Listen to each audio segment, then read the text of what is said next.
Buenas noches, bienvenidos a la charla número 14 de 111. Hoy es domingo 29 de mayo del 2022. Este ciclo de charlas sobre el borrador y después la versión definitiva de la nueva Constitución quiere contribuir a que tengan una visión global en los detalles más relevantes y a que vayan leyendo conmigo este borrador y después la nueva Constitución.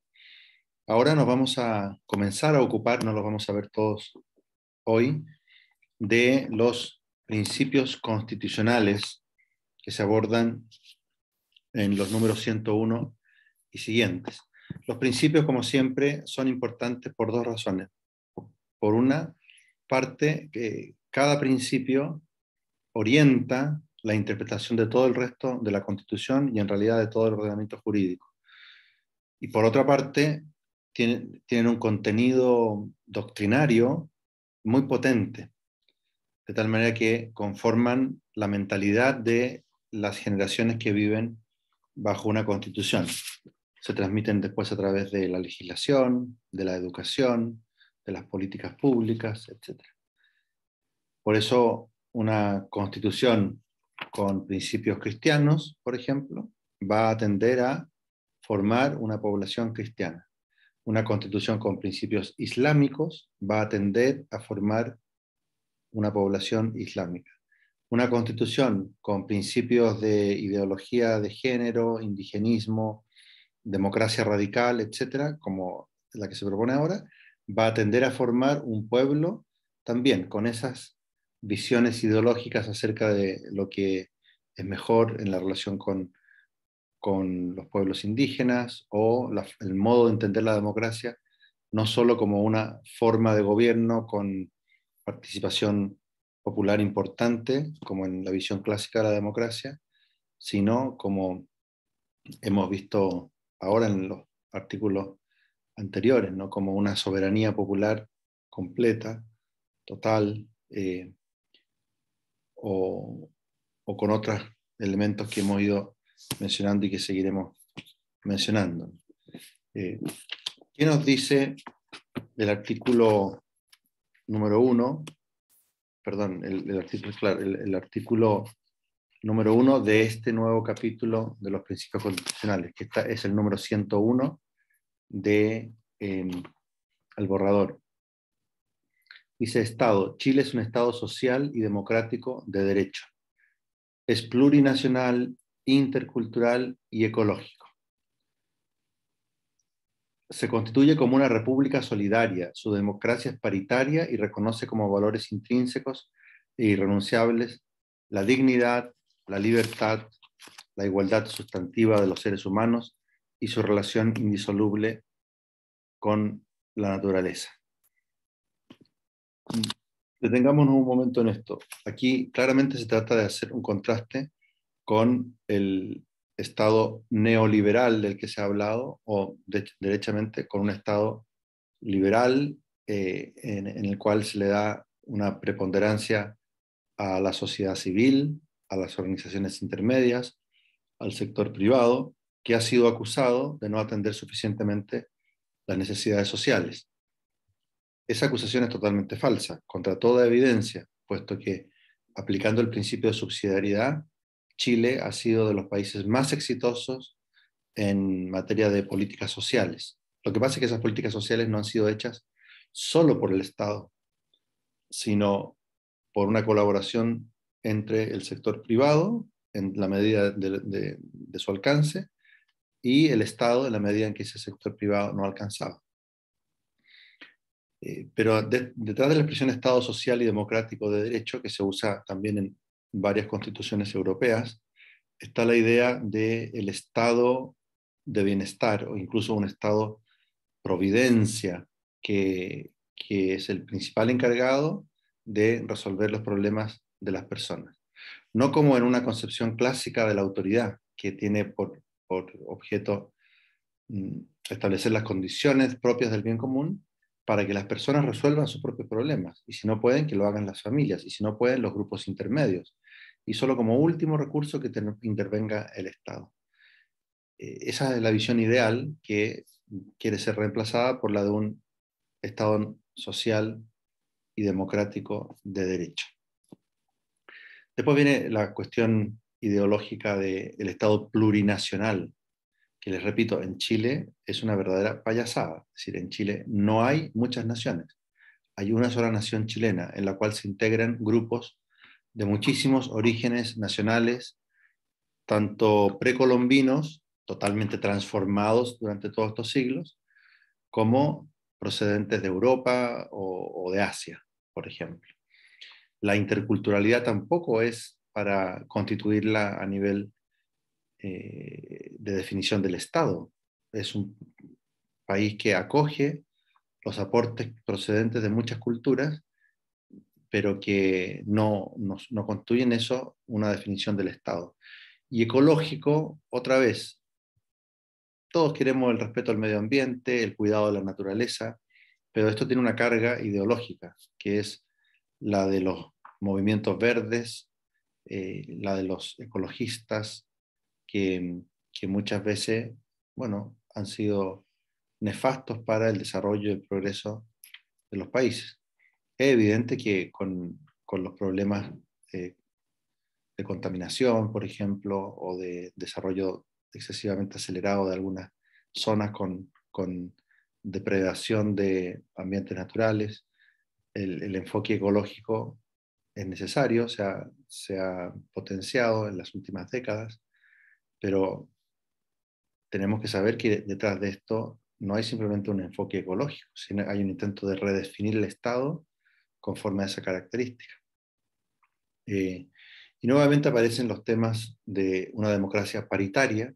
¿Qué es esto? Otra vez, ¿acaso no basta con la igualdad ante la ley para que tanto hombres como mujeres se incorporen a la democracia? Claro que basta. Esta es ideología feminista metida también aquí. Y que reconoce como valores intrínsecos e irrenunciables la dignidad, la libertad, la igualdad sustantiva de los seres humanos, que se define después, por eso la vamos a ver, y su relación indisoluble con la naturaleza. Aquí hay varias cosas buenas, pero muy amplias, y por tanto que vamos a tener que luchar por definirlas bien. La dignidad. Sobre texto de dignidad, Chile ha destruido, por ejemplo, la Plaza Baquedano. Entonces, en Chile hay gente que entiende por dignidad la indignación, la destrucción, la fealdad, todo lo contrario de lo que realmente es la dignidad. Lo mismo pasa con la libertad. Los grupos más liberales o libertinos entienden la libertad de un modo poco ordenado. Incluye lo que los cristianos llamamos libertinaje. Por tanto, otra vez va a ser este un campo de batalla. Sobre la igualdad sustantiva de los seres humanos, es bueno que la digan, porque los seres humanos, esto está totalmente comprobado científicamente, comienzan en el momento de la concepción. Ahí hay un ser humano. Y por tanto, declarar la igualdad sustantiva de todos los seres humanos tendría que llevar, rectamente interpretado, a la protección de los seres humanos que están por nacer. Si esto se tomara en serio, el debate sobre el aborto estaría zanjado a favor de la vida. Pero obviamente hay otra ideología detrás del borrador. Y la relación indisoluble con la naturaleza, no sé bien qué es lo que quiere decir. Yo espero, como profesor de Derecho Natural, que implique que se acepte la ley natural de una vez por todas. Bien, el último párrafo del artículo 1, del número 101, dice: la protección y garantía de los derechos humanos individuales y colectivos son el fundamento del Estado y orientan toda su actividad. Es deber del Estado generar las condiciones necesarias y proveer los bienes y servicios para asegurar el igual goce de los derechos y la integración de las personas en la vida política, económica, social y cultural para su pleno desarrollo. Esta expresión final puede generar un estatismo exagerado, porque se dice que es deber del Estado no solo generar condiciones necesarias, como también dice la Constitución actualmente vigente, para que cada uno se desarrolle material y espiritualmente, sino que es ya proveer los bienes y servicios. Y por tanto, ya no es un Estado que vela por el bien común, sino que es un Estado proveedor de los bienes y servicios. Esto no excluye, no impide que el Estado provea los bienes y servicios eh, mediante la colaboración público-privada. Por ejemplo, si personas menos estatistas estuvieran a cargo de la legislación y de las políticas públicas. Pero ya se ve a dónde apuntan, ¿no? A una intervención mucho mayor del Estado que la que sería deseable de acuerdo con el principio de subsidiariedad. En definitiva, es un estatismo bajo el manto de palabras muy hermosas. El número 102 habla de la persona. Dice lo siguiente: en Chile, las personas nacen y permanecen libres, interdependientes e iguales en dignidad y derechos. Otra vez, algo hay de lo clásico y mucha verborrea.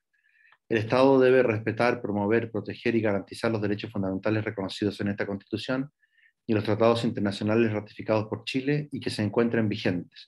Esto está tomado, no literalmente, pero inspirado en el inciso segundo del artículo quinto de la actual Constitución, y aunque está redactado de modo distinto, es una cosa buena, y de hecho los tratados internacionales, como tienen una factura mucho más moderada que la de esta Constitución, más clásica, es muy bueno que estén aquí presentes, porque podrían contribuir, si se llegara a aprobar esto, a moderar la interpretación radical de la nueva Constitución chilena.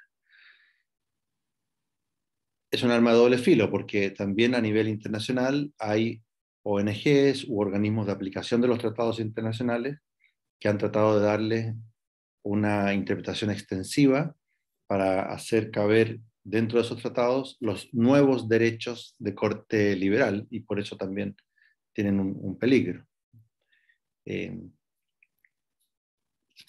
el artículo 103 dice sobre la soberanía. La soberanía reside en el pueblo de Chile conformado por diversas naciones. Eso es una falsedad. Hay una sola nación chilena y un solo pueblo, con aportes de muchos orígenes distintos que estamos unidos en un solo pueblo. Es el pueblo chileno. Y por lo tanto, esta frase va contra la identidad histórica de Chile, especialmente lo de las diversas naciones. No hay diversas naciones. Sí, claro, si se quiere meter aquí la nación mapuche, bueno, ¿por qué no también el pueblo mapuche como un pueblo distinto? Y de hecho con todas las ventajas, privilegios que se le da a los indígenas en este borrador, eso es lo que puede llegar a producirse, ¿no? Un movimiento cada vez más de independencia de los pueblos que conformarían este Estado chileno. Dice este artículo también después: se ejerce esta soberanía, se ejerce democráticamente, de manera directa y mediante representantes, de conformidad a lo dispuesto en esta Constitución y las leyes. Esta es la democracia que en parte va a ser directa y en parte representativa, y en qué parte es una cosa u otra hay que estarse a las regulaciones posteriores. Después viene un artículo clásico: ningún sector del pueblo ni individuo alguno puede atribuirse el ejercicio de la soberanía. El ejercicio de la soberanía reconoce como limitación los derechos humanos en cuanto atributo que deriva de la dignidad humana. Esto es un poco reiterativo, pero conceptualmente está bien. De la dignidad humana derivan los derechos humanos. Y por lo tanto todo se juega en la discusión de si es digno o no es digno un modo determinado de actuar. Eso requeriría un desarrollo posterior. También sería deseable que la Constitución se hiciera cargo, aunque lo hace indirectamente, del artículo 6 de la Declaración Universal de Derechos Humanos, que dice que todos tienen derecho al reconocimiento de su personalidad ante el derecho. Y eso implica que todos los seres humanos deben ser reconocidos como personas por el derecho, cosa que algunas veces no ha ocurrido en la historia de la humanidad, situaciones vergonzosas, y que algunos piensan que no debería ocurrir ahora al quitarle el reconocimiento como persona a los niños no nacidos, por ejemplo.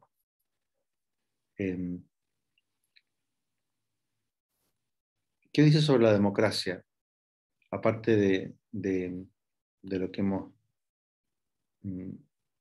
visto, dice lo siguiente. En Chile la democracia es inclusiva y paritaria, nuevamente, paritaria, sí, ya sabemos, eso es por igualdad ante la ley simplemente. Se ejerce en forma directa, participativa, comunitaria y representativa. Es deber del Estado promover y garantizar la adopción de medidas para la participación efectiva de toda la sociedad en el proceso político y el pleno ejercicio de la democracia. El Estado deberá asegurar la prevalencia del interés general y el carácter electivo de los cargos de representación política con responsabilidad de quienes ejercen el poder. Por tanto, todos los cargos que sean de representación política tienen que ser electivos. Esto dejaría fuera, por ejemplo, lo que ya había sido eliminado de la Constitución vigente, instituciones como los senadores institucionales, por ejemplo, que no son elegidos, ¿no? Actualmente los que tienen representación política, de hecho, son elegidos. La actividad política organizada contribuye a la expresión de la voluntad popular y su funcionamiento respetará los principios de independencia, probidad, transparencia financiera y democracia interna. También aquí habrá que vigilar, ¿no?, esta actividad política organizada, ¿cómo va a ser? A través de los partidos políticos, que tienen algunas ventajas, algunas desventajas, y en qué medida se les va a dar una cierta autonomía, porque los niveles de exigencias como la democracia interna, por ejemplo. Bien, hay una democracia interna que es buena, pero a veces un grupo mete mucha gente de su cuerda a un partido político y se lo toma, ¿no?, por la democracia interna. Y los partidos políticos tienen derecho a mantener su propia identidad.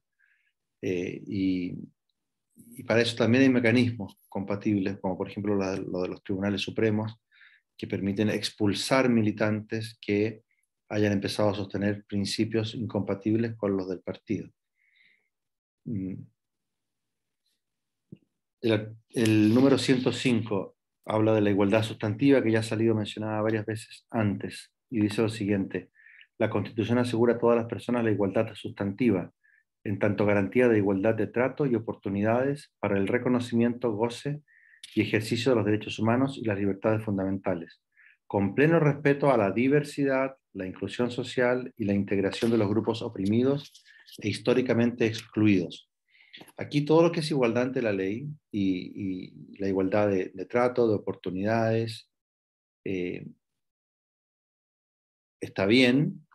Siempre se podría interpretar mal, pero está en principio bien, igual que el goce igual de los derechos humanos y las libertades fundamentales, y por lo tanto se opone a que haya grupos privilegiados. Pero estas referencias a los grupos oprimidos e históricamente excluidos significa traer al debate público chileno lo que en el extranjero se llama las identity politics, las políticas de la identidad, en las cuales algunas personas, por considerarse miembros de grupos oprimidos, históricamente excluidos, por ejemplo en Estados Unidos los negros, aquí serían los indígenas o las minorías sexuales, etc., ellos empiezan a tener una relevancia política en cuanto tales, hasta el punto de presentarse como víctimas históricas y exigir lo que son en definitiva privilegios, ¿no? Y eso está en tensión con esta igualdad de trato que se promete a todos. Y se ve en el segundo inciso del número 105, la Constitución asegura la igualdad sustantiva de género, obligándose a garantizar el mismo trato y condiciones para las mujeres, niñas y diversidades y disidencias sexogenéricas, ante todos los órganos estatales y espacios de organización de la sociedad civil. Esto está mal por lo que ya he dicho en otras ocasiones, ¿no?, que es que lo que aquí se llaman diversidades y disidencias sexogenéricas no son más que modos de comportarse o de percibirse o de presentarse contrarios a la antropología clásica que distingue entre el varón y la mujer, y su mutua complementariedad en el matrimonio en orden a la ayuda recíproca y a la procreación de los hijos. Y esto no debería distorsionar la igualdad ante la ley. El mismo trato, la igualdad ante la ley, tiene que darse con total ceguera respecto de estas características, especialmente aquellas que tengan graves problemas morales, como el caso de las diversidades y disidencias sexogenéricas. Y si no, lo que van a tener ustedes es un amparo constitucional para que, como dice aquí, los órganos estatales y los espacios de organización de la sociedad civil tengan que expresar públicamente estas diversidades que son subversivas del recto orden de la familia. Y lamentable, ¿no? Lamentable que esas realidades que deberían ser parte de la vida privada de cada persona sean las que estructuren ahora el modo de entender la igualdad sustantiva entre los ciudadanos. ¿Qué es lo que debería estructurar la igualdad sustantiva entre los ciudadanos? El carácter de personas humanas que tienen todos, nada más. Bien, y otro tanto hay que decir, y con esto termino hoy, sobre el número 106, que habla de las familias en general. Aquí ha habido, históricamente, en los últimos 40 años, quizás 30 años, un gran debate acerca de si el Estado debe reconocer un tipo de familia o muchos tipos de familia. Y claro, leamos lo que dice el número 106. Artículo 7. Familias. El Estado reconoce y protege a las familias en sus diversas formas, expresiones y modos de vida, no restringiéndose a vínculos exclusivamente filiativos y consanguíneos. Y en el inciso final, el Estado debe garantizar a las familias una vida digna, procurando que los trabajos de cuidados no representen una desventaja para quienes los ejercen. Empecemos por el final, ¿no?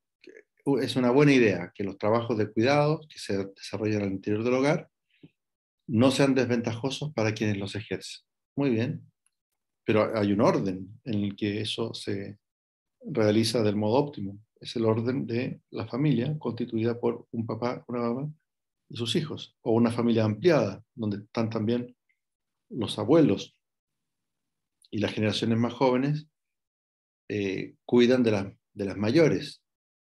Y esa es la familia que consigue la ordenada procreación de la especie humana. Pero así las familias en sus diversas formas, expresiones y modos de vida, eso es un camuflaje para que modos de vida contrarios al orden moral reciban la misma protección del Estado. Y claro, el Estado no tiene interés en dar la misma protección y favorecer expresiones, modos de vida que no cumplan esa función de ayuda a la procreación y educación de los hijos de manera ordenada. Por lo tanto, esas otras convivencias que se pueden producir en un pueblo que ha ido, por ejemplo, desordenándose desde el punto de vista de los modos de convivencia moreuxorio, o sea, como sexual, digamos,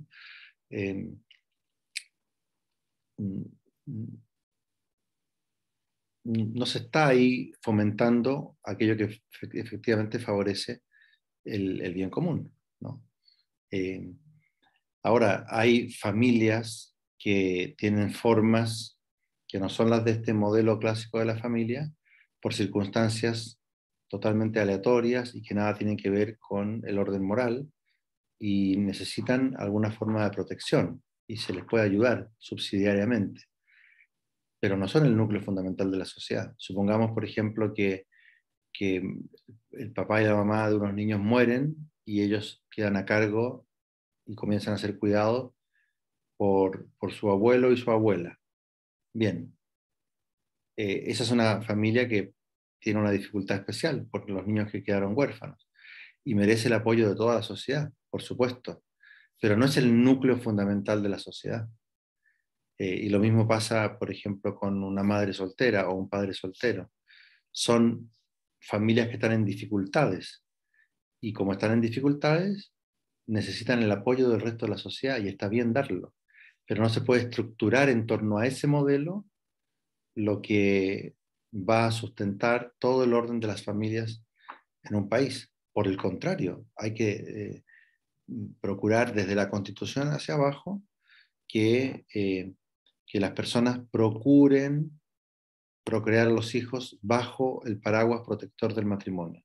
Es evidente que un hijo que nace mm, bajo el alero protector de su padre y de su madre unidos en matrimonio, tiene muchísimas ventajas en la vida, ¿no? Como dice un profesor norteamericano de la Universidad de Princeton, Robert P. George, el matrimonio de un hombre y una mujer con la familia que ellos constituyen son el principal Ministerio de Educación, Ministerio de Salud, ¿no? Ministerio de Seguridad Social, eh, y las ventajas de los niños que nacen en esas condiciones son inmensas. Y ¿quiere decir eso que nos tenemos que despreocupar de los niños que nacen en otras condiciones? No, por supuesto que no. A todo el que esté pasando por una necesidad debemos ayudarlo, pero lo que no podemos hacer es estructurar el orden de las familias como si dieran lo mismo las formas que ellas adquirieran. Eh, Cuando las desventajas para los que no tengan la forma clásica van a ser enormes, como cualquiera puede eh, comprobar si ve las dificultades que se producen en los casos que uno conozca, pero también estudiando las estadísticas que existen en países como Estados Unidos, por ejemplo, que tienen muchas más estadísticas sobre estos temas, y cómo prosperan mucho más las familias y los hijos de las familias que no tienen cualquier forma, sino que tienen la forma clásica del matrimonio entre el padre y la madre, y los hijos que nacen fruto de ese amor. En definitiva, por las cosas que hemos visto hoy, por el nivel de ideologización de estos principios del Estado que tiende al estatismo, ¿no? de